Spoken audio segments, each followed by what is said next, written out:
Hi guys, this is Kinetics 108 and this is part 2. Just a little bit more about activation energy.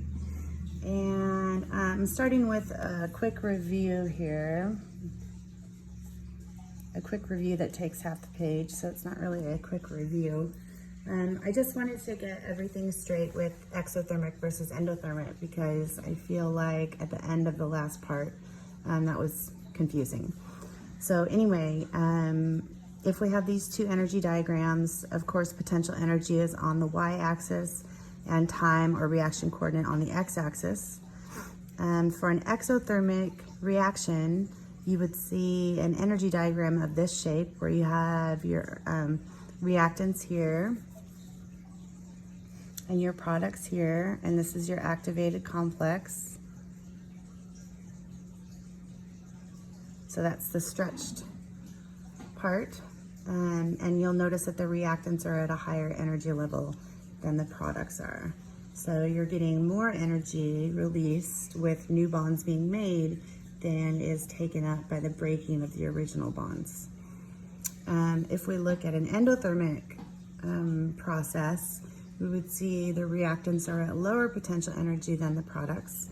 So there's less energy released than is taken up. So you have this positive delta H or delta E. Activation energy is still the difference between where the reactants start and the activated complex is. So here's our reactant, here's our products, here's our activated complex. Okay, so a couple more things. Let's see. The first item that's kind of new in this, and that is the activation energy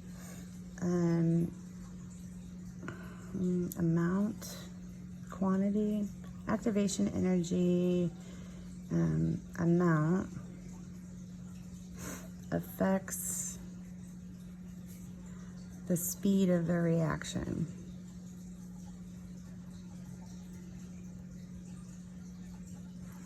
So you want to remember as E sub A goes up, the speed of the reaction goes down. And that's just because you have to achieve a higher energy level for the process to go forward. And a smaller activation energy gives a faster reaction, just because again you don't have to achieve quite that high of an energy for the activated complex. Okay, so last little bit on this is catalyst, and that is a molecule or an atom for that matter that binds to the reactant to change their orientation.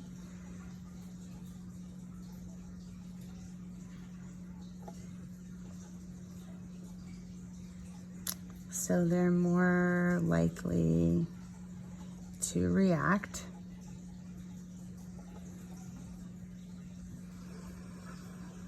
So what is going on with a catalyst is that the activation energy is actually decreased by the presence of a catalyst. If the molecule is facing the right direction, then the activation energy is lowered because their orientation is such that it's more likely for the reaction to occur. And usually that means electrons are, pointed outward. But not always. Okay, and then the last thing that I want to talk about is that the substance that a catalyst binds to is called a substrate. You may have heard the word substrate in biology when you're talking about enzymes. And often you're asked to look at energy diagrams when a catalyst is involved. So let's say we're looking at, as an example, an exothermic process. So this is the original curve.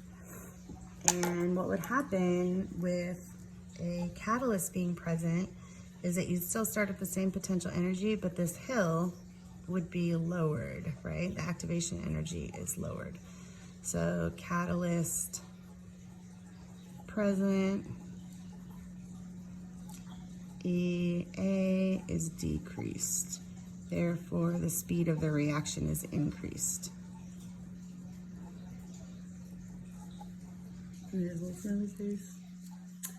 Okay, so that's the last little bit about catalysts and activation energy and energy diagrams. Thank you.